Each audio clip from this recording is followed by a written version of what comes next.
Okay, so next हम इस session में कवर अप करते हैं कि हम किस तरह से इस रिलेटेड एंट्री को लोड करवाएं ताकि हम यहाँ पे कैटेगरी आईडी की बजाय इसके नेम को डिस्प्ले करवा सकें। अब ये एक बहुत इंपॉर्टेंट कॉन्सेप्ट है जिसकी हेडिंग जो हम यूज करते हैं कि how to load related entities. Related entities क्या होती है मैं इसको भी एक्सप्लेन करता हूँ थोड़ी देर में, और इसे किस तरह से लोड करवा सकते हैं, इसकी कौन सी वेज हैं, इसके कौन कौन से वेज हैं और कौन सा सबसे एफिशिएंट वे है जो हम अपनी प्रोफेशनल एप्लीकेशंस में यूज करते हैं। मैं यहाँ पे प्रोडक्ट्स पे आ जाता हूँ, क्लोज ऑल टैब्स, इस टैब के अलावा बाकी सबको क्लोज कर देता हूँ। इसी तरह मैं प्रोडक्ट के मॉडल को ओपन कर देता हूँ। Related entry first of all क्या होती है, ये मेरा एक मेन मॉडल है जिसे हम C# क्लास का नेम दे लें या हम मॉडल का नेम दे लें। अगर मैं इसे डेटाबेस में ओपन कर लूँ तो इसे मैं टेबल का नेम दूंगा। ये मेरा एक मेन टेबल है। अभी क्योंकि हम C# इन्वायरमेंट में वर्क कर रहे हैं तो हम इसे C# मॉडल या एंटिटी का नेम दे लेते हैं। अब इस एंट्री का डिफरेंट तरह की एंट्रीज के साथ रिलेशन भी होगा। प्रोडक्ट है, प्रोडक्ट का ऑर्डर के साथ रिलेशन होगा, प्रोडक्ट का मे बी कस्टमर के साथ, सप्लायर के साथ रिलेशन होगा। डिफरेंट तरह की एंटिटीज का इसके साथ रिलेशन बनेगा। सो हर वो एंटिटी या हर वो मॉडल जो हमारे इस मेन मॉडल के साथ रिलेशन बनेगा या यूज हो रही होगी, इसे हम रिलेटेड एंटिटी का नेम देते हैं कि इस मॉडल के साथ अदर कौन सी एंटिटीज रिलेटेड हैं। जब हम इसे लोड करवाएंगे तो हम उन सब एंटिटीज को भी लोड करवा सकते हैं। अब यहाँ पे इस प्रोडक्ट में सिर्फ एक एंट्री है मेरे पास या एक मॉडल है कैटेगरी का। तो जब भी मैं प्रोडक्ट को अपनी मेन एंटिटी को या मेन मॉडल को लोड करवाऊं तो मैं इसके साथ इसकी नेविगेशन प्रॉपर्टी या रिलेटेड एंटिटी को भी लोड करवा सकता हूं। इसे हम नेविगेशन प्रॉपर्टी का नेम भी दे सकते हैं क्योंकि इस मॉडल से हम इजीली नेविगेट हो सकते हैं कैटेगरी के मॉडल में। सो हम इसे नेविगेशन या रिलेटेड एंट्री का नेम देते हैं। इसी तरह अगर मैं कैटेगरी में आ जाता हूं तो कैटेगरी में हमारी रिलेटेड एंट्री क्या है, लिस्ट ऑफ प्रोडक्ट्स। सो जब मैं एक कैटेगरी को लोड करवाऊं इसके साथ इस कैटेगरी में जितनी भी प्रोडक्ट्स हैं मैं उन सब प्रोडक्ट्स को भी लोड करवा सकता हूं। किस तरह से, इसकी रिलेटेड एंटिटी के थ्रू। अब कैसे हम लोड करवाते हैं, मैं यहाँ पे इसके लिस्ट में आ जाता हूं। ये क्वेश्चन अक्सर इंटरव्यूज में भी पूछा जाता है कि रिलेटेड एंटिटीज को किस तरह से लोड करवा सकते हैं। हमारे पास फर्स्ट अप्रोच यूज होती है lazy loading, second approach use होती है ईगर लोडिंग और थर्ड अप्रोच यूज होती है एक्सप्लिसिट लोडिंग। एक लोडिंग को मैं एक्सप्लेन करूंगा, बाकी लोडिंग मैं आपको एज एन असाइनमेंट दूंगा कि आप इसको थोड़ा सा एक्सप्लोर करें, डिफरेंट आर्टिकल्स को रीड करें, आपको इजीली इसकी अंडरस्टैंडिंग हो जाएगी। सो अब मुझे प्रोडक्ट के साथ अपनी मेन एंट्री को लोड करवाना है। मैं कैसे लोड करवाऊं, मैं यहाँ पे ईगर लोडिंग को यूज कर रहा हूँ जो कि मोस्ट एफिशिएंट वे है या मोस्टली एप्लीकेशंस में हम इसी वे को यूज करते हैं। तो यहाँ पे हम यूज कर लेते हैं अपनी मेन एंट्री के बाद इंक्लूड कीवर्ड को, डॉट इंक्लूड। अगर आपके पास एरर आ रहा हो इस पे क्लिक करें, कंट्रोल डॉट प्रेस करें, इंटेलिजेंस ऑप्शंस आ जाएंगे या फिर इस पे जब माउस लेके जाएंगे तो ये एक स्मॉल बल्ब आइकॉन आ जाएगा, इस पे क्लिक करें तो ये इस रेफरेंस को ऐड कर ले। इसका रेफरेंस ऐड हो गया। मैं यहाँ पे लैम्डा एक्सप्रेशन m डॉट, अब इस मॉडल के साथ जितने भी एट्रीब्यूट्स होंगे वो सब एट्रीब्यूट्स मैं यहाँ पे सिलेक्ट कर सकता हूँ। Unit price, product, category, category ID और सभी अदर्स। तो मैं यहाँ पे कैटेगरी जो मेरा मॉडल है इसको मैं लोड करवा लेता हूँ। अब जब मेरी प्रोडक्ट लोड होगी इसके साथ ही मेरी अदर रिलेटेड एंटिटी भी लोड हो जाएगी। अगर हम इसको यूज नहीं करते तो बाय डिफॉल्ट सिर्फ मेरे पास प्रोडक्ट ही लोड होगी, कैटेगरी में मेरे पास नल आ रहा होगा। ASP.NET कोर से प्रीवियस वर्जन्स में, ASP.NET फ्रेमवर्क में बाय डिफॉल्ट मेरे पास सभी एंटिटीज लोड हो जाती थी। यहाँ पे हमें कोई भी एक्स्ट्रा कमांड यूज करने की जरूरत नहीं पड़ती थी। अगर मेरे मॉडल के साथ 10 मॉडल्स भी अटैच हैं या 10 रिलेटेड एंटिटीज हैं तो 10 की 10 मेरी एक कमांड से लोड हो जाएंगी, लेकिन फिर हमारी परफॉर्मेंस बहुत ज्यादा कंप्रोमाइज हो जाएगी। आप खुद अज्यूम करें कि प्रोडक्ट में मेरे पास 150 रिकॉर्ड्स हैं, इसके बाद कैटेगरी है, कैटेगरी में मेरे पास 100 रिकॉर्ड्स हैं, इसके साथ अगर सप्लायर है, सप्लायर में भी 20 रिकॉर्ड्स हैं, तो बहुत सारा अननेसेसरी डाटा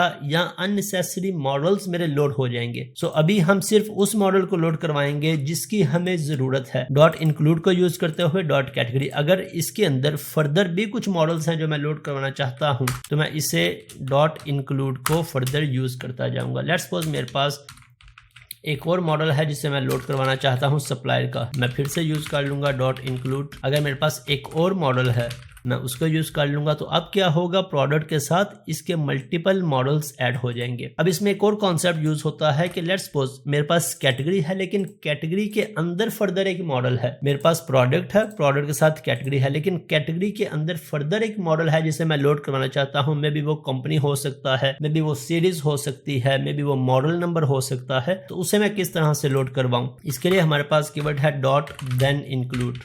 कि क्या करो, कैटेगरी और फिर इस कैटेगरी के अंदर यहां से m डॉट कैटेगरी डॉट, वो फिर कैटेगरी का फर्दर आगे रिलेशन होगा, जो सा भी मॉडल होगा उसे हम लोड करवा सकते हैं। राइट, ये दो तरह के कॉन्सेप्ट हैं, आपको इसमें कंफ्यूज नहीं होना, रिक्वायरमेंट के अकॉर्डिंग इसको इंप्लीमेंट करना है।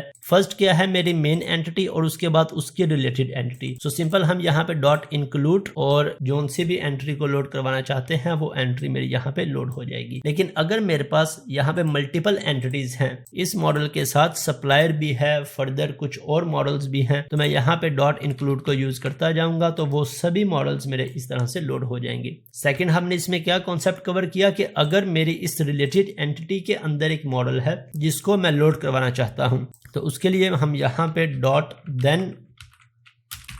देन इंक्लूड को यूज करेंगे और फिर डॉट कैटेगरी डॉट इसको यूज कर लेंगे।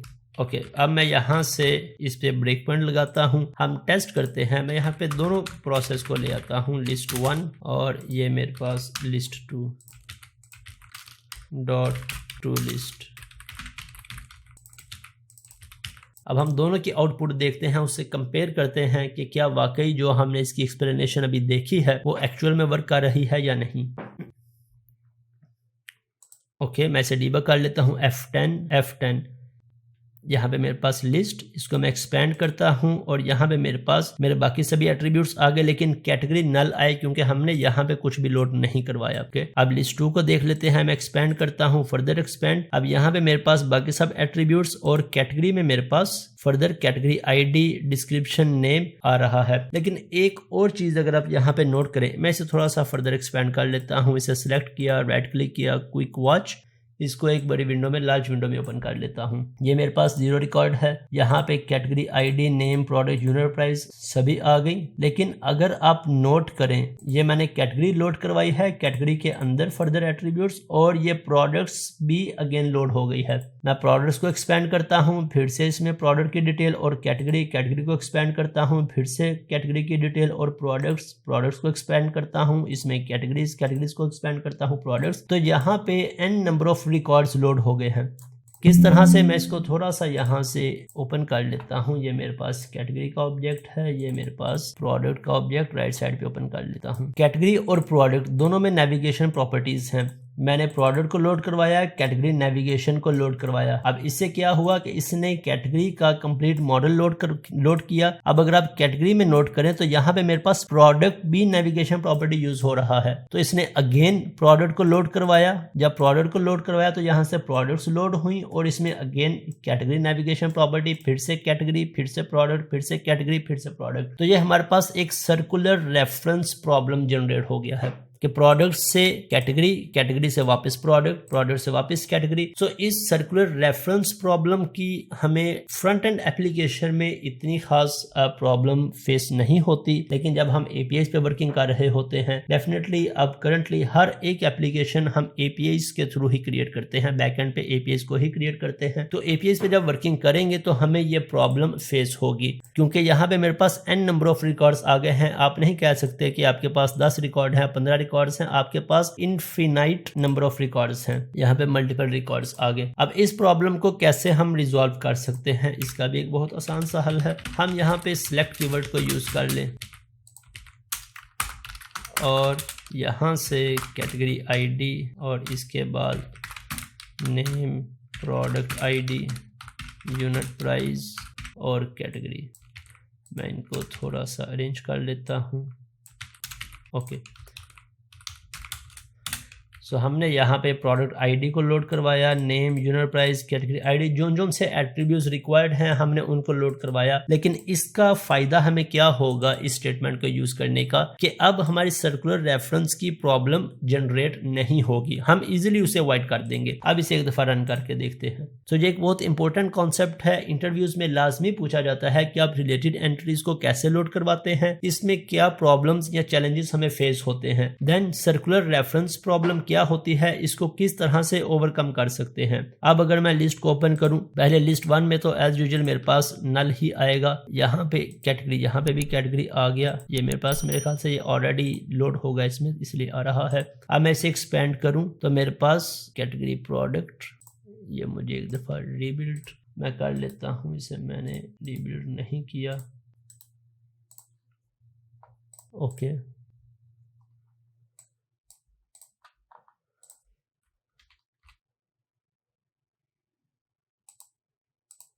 ओके ये मेरे पास कैटेगरी नल आ गई। इसके बाद इसको मैं एक्सपेंड करता हूं तो अब मेरे पास मेरी प्रोडक्ट की डिटेल्स और कैटेगरी को अगर एक्सपेंड करूंगा, कैटेगरीज प्रोडक्ट्स, अभी भी मेरे पास प्रॉब्लम हल नहीं हुई। अब इसमें क्या मसला आ रहा है, मेरे ख्याल से मुझे इसे कमेंट करना चाहिए, क्योंकि ये एक दफ़ा जब डाटा लेके आ रहा है तो मेरे पास मेमोरी की प्रॉब्लम आ रही है शायद। इसे मैं रीबिल्ड करता हूँ। Product, okay F10। अब मैं इसको चेक करता हूँ, कैटेगरी, और अब मेरे पास ये नल आ गया। पहले मैंने क्योंकि ऑलरेडी इसको लोड करवा रहा था तो मेरी मेमोरी में शायद लोड हो रहा था रिकॉर्ड, तो इस वजह से मुझे प्रॉब्लम आ रही थी। मैं इसे एक्सपेंड करता हूँ, मेरे पास प्रोडक्ट का रिकॉर्ड और कैटेगरी को एक्सपेंड करूँ तो कैटेगरी, और बस वन सिंगल लेवल तक मेरे पास मेरा रिलेटेड ऑब्जेक्ट लोड हो रहा है। फर्दर प्रोडक्ट्स मेरे पास नल आ गई। तो इस तरह से हम सर्कुलर रेफरेंस प्रॉब्लम को ईजिली अवॉइड कर सकते हैं। अब हमारा मेन एजेंडा क्या था इस सेशन का, कि मुझे यहाँ पे कैटेगरी आईडी नहीं शो करवानी, बल्कि मुझे यहाँ पे कैटेगरी का नेम शो करवाना है, कैटेगरी डॉट प्रोडक्ट्स नेम। तो ये हमने सिर्फ इस कीवर्ड को चेंज करना था, हमारी प्रॉब्लम सॉल्व हो जानी थी, लेकिन उसकी जो कॉम्प्लिकेशन थी उनको अंडरस्टैंड करना भी हमारे लिए ज़रूरी था। मैं इसको कंटिन्यू कर देता हूँ। अब मेरे पास यहाँ पे कैटेगरी नेम आ गया। मैं एक प्रोडक्ट और ऐड करके लेट्स सपोज चेक कर लेता हूँ, टेस्ट कैटेगरी 2, कंटिन्यू, और ये मेरे पास कैटेगरी 1 कैटेगरी 2। तो अब मेरे पास ये प्रॉब्लम भी रिजॉल्व हो गई। मुझे यहाँ पे आईडी शो नहीं करवाने, नेम शो करवाने थे। अब चाहे हमारे पास कैटेगरी हो, सप्लायर हो या मल्टीपल पैरामीटर्स हो, हम उनकी आईडीज की बजाय यहाँ पे नेम्स को इजीली डिस्प्ले करवा सकते हैं।